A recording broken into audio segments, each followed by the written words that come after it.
Good morning. आज हम बताने जा रहे हैं इमाइल दुर्खीम के आत्महत्या का सिद्धांत। ठीक है, आत्महत्याएं कैसे होती हैं, कितने प्रकार की होती हैं, ये इमाइल दुर्खीम द्वारा हम बता रहे हैं। अब हम पहले इमाइल दुर्खीम का आपको बता रहे हैं कि इनका जीवन चित्रण क्या है। समाजशास्त्र के उद्भव और विकास में फ्रांस के और फ्रांसीसी विद्वान का विशेष योगदान परिलक्षित होता है। वैसे समाजशास्त्र के जनक कौन है? अगस्त कॉम्टे को माना गया है। ठीक है, लेकिन इन्होंने भी ये अगस्त कॉम्टे जो है तो समाजशास्त्र की शुरुआत की है और समाजशास्त्र के वैज्ञानिक अध्ययनों के द्वारा इस ठोस आधार प्रदान किया फ्रांसीसी विद्वान इमाइल दुर्खीम ने। ठीक है, फिर है इनका जीवन चित्रण। इनका जन्म जो है तो 15 अप्रैल सन 1858 में फ्रांस के एक छोटे से कस्बे एपिनाल में हुआ था, जो पूर्वी फ्रांस के वोसज पहाड़ियों की तलहटी पर लॉरेन प्रांत में स्थित है। यहूदी परिवार में जन्मे दुर्खीम बचपन से अत्यंत होनहार एवं प्रतिभा संपन्न थे।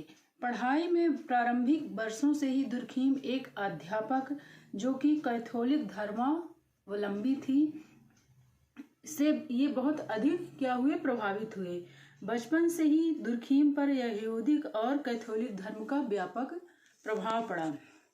दुर्खीम ने अपनी प्रारंभिक एवं सेकेंडरी शिक्षा में विद्वता के बल पर अनेक पुरस्कार ये प्रदान भी किए हैं। ठीक है, पुरस्कार प्राप्त किए। एपिनाल कॉलेज में ये स्नातक की उपाधि प्राप्त करने के पश्चात पेरिस के विख्यात इकोल अकादमी में शिक्षा ग्रहण की और 21 वर्ष की आयु में सन 1879 में दुर्खीम को गिनती इकोल अकादमी के होनहार छात्रों से ये जाने लगे। फिर है क्या आ जाता है, आत्महत्या का सिद्धांत। दुर्खीम की आत्महत्या का सिद्धांत। इमाइल दुर्खीम द्वारा आत्महत्या का सिद्धांत जो है तो एक महत्वपूर्ण योगदान है इसमें। इन्होंने अपने लीज सुसाइड नामक पुस्तक में दुर्खीम ने आत्महत्या के संबंधित आंकड़ों को एकत्र करके यह प्रमाणित करने का प्रयत्न किया है कि आत्महत्या एक निश्चित रूप से सामाजिक घटना है या नहीं है, है ना। फिर दुर्खीम ने जो है तो विद्वान समाज में होने वाली आत्महत्याओं का विश्लेषण भी किया है कि आत्महत्या जो है तो एक आत्मविनाश है। आत्महत्या क्यों लोग करते हैं, आत्महत्या कितने प्रकार की होती हैं, ये सब इनका वैज्ञानिकों कारकों के द्वारा ये प्रमाण किए हैं कि आत्महत्याएं लोग सामाजिक घटनाएं, सामाजिक समस्याएं, आज जितनी भी प्रकार की समस्याएं हैं उनके कारण आत्महत्याएं होती हैं।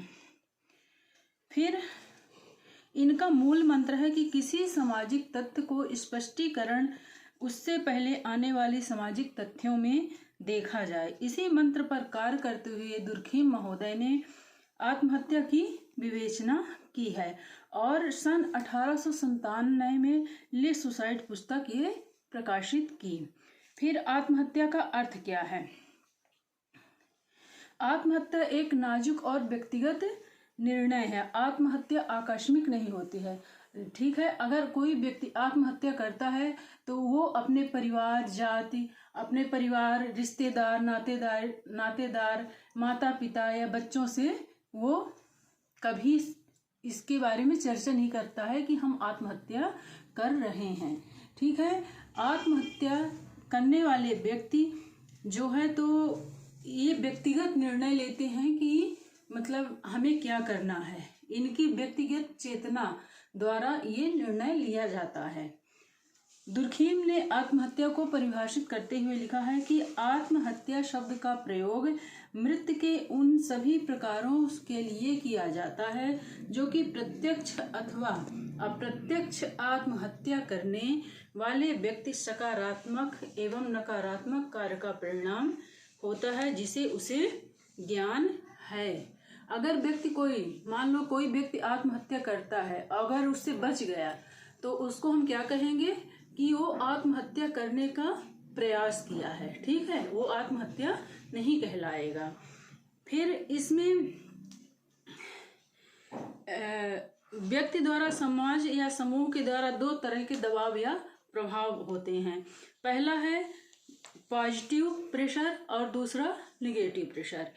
पॉजिटिव प्रेशर मतलब स्वस्थ दबाव या प्रभाव। सामाजिक व्यवस्था के अंतर्गत प्रत्येक व्यक्ति जैविकी, मानसिक, आर्थिक और सामाजिक, नैतिक आदि विभिन्न आवश्यकताएं होती हैं जिसे वो अकेले पूरा नहीं कर सकता है। इसलिए इन आवश्यकताओं की पूर्ति के लिए उसे एक दूसरे के सहयोग की आवश्यकता होती है और ये आवश्यकताएं व्यक्तियों को परस्पर एक दूसरे से क्या करती हैं, जोड़ती हैं।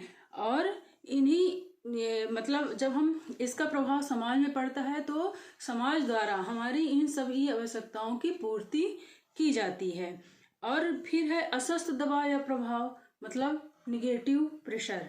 निगेटिव प्रेशर कभी कभी परिस्थितियां व्यक्ति को इतना अस्त व्यस्त या उपेक्षित कर देती हैं कि व्यक्ति के लिए उसके जीवन जीने का कोई अर्थ नहीं निकलता है। ठीक है, उसका सामूहिक जीवन लगभग नष्ट हो जाता है। व्यक्ति जो है तो अपने आप को अस्वस्थ प्रतीत करने लगता है कि हम आगे कुछ नहीं कर सकते हैं। तो इसको हम अस्वस्थ दबाव या प्रभाव के अंतर्गत लाते हैं और इसी में व्यक्ति को आत्मविनाश करने की प्रेरणा प्रदान करता है। ठीक है, अगली वीडियो में हम बताएंगे कि आत्महत्या के प्रकार कितने हैं।